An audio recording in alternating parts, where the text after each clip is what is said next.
I'm trying to move my head here, sorry. As you can see, Ithaca, you see that there. And we'll be talking about Homer's Ithaca. I did say I do some videos as the film Odysseus is coming out. So, of course, this was where Odysseus was from, trying to get back. So, all those decades, all those battles, and everything in the myth in the Iliad and the Aeneid was all about trying to get back home to Ithaca. So, what people don't realize is the mystery is, where was Homer's Ithaca? It's still not actually a certain thing. So on July 5th, an interesting article came out in the journal Antigone, Classics Journal, and it is a team that has been doing some work on the island of Kefalonia. So if I just move my head here, so you see here Peloponnese, and you see there's Ithaca there, the island of Ithaca.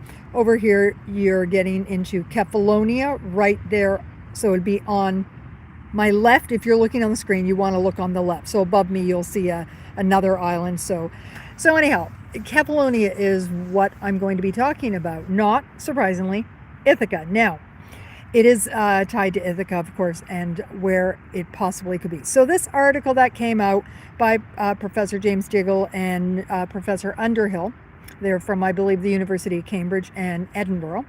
So they've been working for like over 20 years on this. This is not a new thing. And I believe their website is under Odysseus Unbound, and I'll be talking about that book after.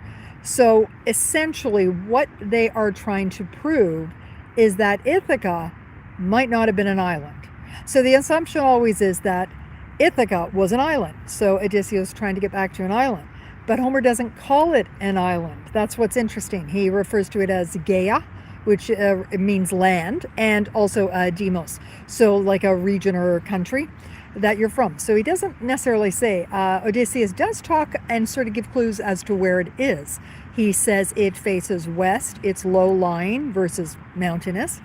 And what's interesting is the modern island that is assumed to be Ithaca, the historical Ithaca, is called Ithaca. And that faces east and is full of mountains. So right away it's really interesting, but that's not the only thing that made them start looking for something different. What it was is just they had a feeling. They were classic experts. They weren't necessarily coming straight from archaeology, but they thought there were some Greek teams starting to look at Kefalonia, the island of Kefalonia over here where you see the Ia next to me.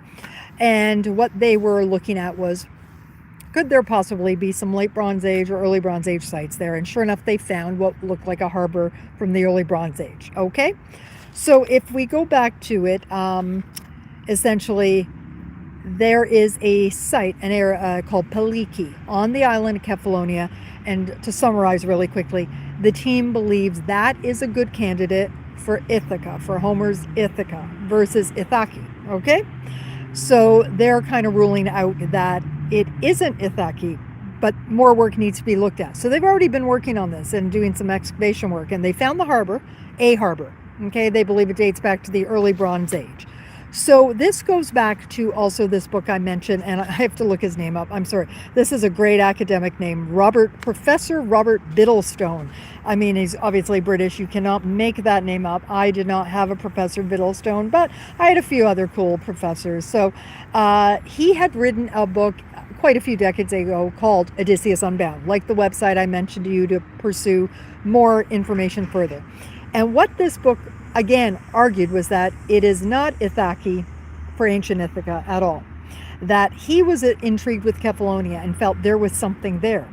So the problem was that Peliki is not an island. But again, we have to remember Homer didn't say it was an island, but Peliki is part of Kefalonia. So it is part of the island on the land. And how it is when they started to look, they realized that could this, because it's a peninsula, and as you know yourself from geography, a peninsula just sort of juts out into the water, whether it's the ocean, right? So it's a little bit of land that kind of sticks out. So what they thought was, at any point was that little bit of Peliki separate from the island Kefalonia. And they started to think, and this goes back to what I talked about when I did the video on the earthquakes in the late Bronze Age. We talked about the chaos and the sea peoples and the disasters. And that's very key, because there were a lot of earthquakes. Greece is a very, very tectonic, busy area. It's insane. I mean, it's one of the highest earthquake activity zones in the world, besides parts of Asia, of course, with the Pacific plates. And I can tell you, Crete apparently gets thousands of mini quakes a year that you don't even notice. When I was on Crete, they probably had some they measure. I didn't feel it. I've only ever felt a quake slightly. It might have been when I was in Athens ages ago, but they started to think, if we found evidence of ruins from an earthquake, would that help explain how Paliki essentially, imagine like it was, the reason it was attached, imagine if the rubble had covered up what would have been a bit of an isthmus, or a way that it was separate from the main island. Now, I worked on a site years ago called Mitru, and it is north of Athens up on a beautiful bay.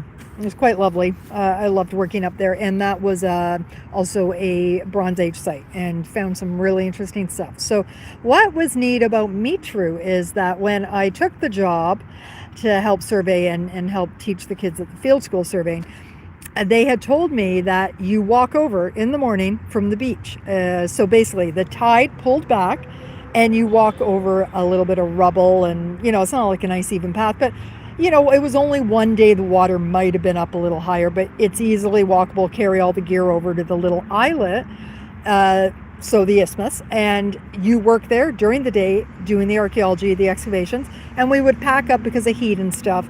Around 12:30 you wanted to get off, because after 1:30 or so, 2 o'clock or there, guess what? The tide would move back in and it would suddenly be covered in water. So how that was in the early Bronze Age, we really don't know. We weren't looking at that, but it's interesting because that could explain what's going on with Paliki. That's essentially what the team was thinking about, was if people still believe it's an island, and that is kind of being ruled out now, that it's not necessarily an island, but they said, let's look at that. Could it have been detached from the land? And that think, yes, it could have. And I think time-wise, when we were looking at the great sort of period of, it was a 50-year period at the end of the late Bronze Age, looking at reasons why things fell apart and empires fell apart. And one of those things was environmental chaos in terms of disasters, and that includes earthquakes. So there was that 50-year period. So we're looking about 1230, 1240 till about 1180 BC. And there were a lot of quakes happening. So some of the sites that they think might have been destroyed by sea peoples actually were destroyed, it looks like, more by earthquakes. So that's where a lot of the research is going now. So it's really key. And I'm just sort of looking here. Yeah, so they talked about a channel that would have been filled in by rock. So they've been excavating there. I actually reached out to them. And I asked about maybe on my next trip to Greece, hopefully that would be maybe next year, could I come and visit over in Kefalonia and see what they're doing at the site and what's been turning up? And they said, of course. So it was a great invitation. I hope to do that, and it would be great. I'd love to show you some live video from that site. So I just want to kind of end on that note and wrap it up and say that it's really kind of throwing a lot of hypotheses into discussion and kind of doubt, in terms of sometimes archaeologists and even historians assume, well, it was always this way, therefore they come from that angle and think we need to look for evidence to prove it was that way. But sometimes you just discover and you change your mind and say, but what if it was something entirely different? So I think this is great for Ithaca, that, so in the film, what I'm curious about is when Odysseus heads home, and let's hope he gets there, will he be heading to an island? Is that more cinematic? Will he be heading to land? So it's curious. Any thoughts you have down there? I will try to find that link to the article in Antigone. Great classics journal. If you are students of classics or want to learn more, you might want to check out some of that. I'm sorry, the sun is really in my eyes right now, so you can't even see my eyes here. But I did, at least I did try to get the map up. Scott has been on my back lovingly, of course, as him and his wife are very good friends of mine, but about doing a little more with the maps and the photos. So I'd love to insert more photos too. It's just I'm working a bit filming, so I won't be able to do a lot of editing this week. But here you go in the meantime, something to think about, and definitely rethink what Ithaca is and where it might have been. All right, have a good day. Take care. Bye-bye. Now I'm trying to figure out how to get out of here.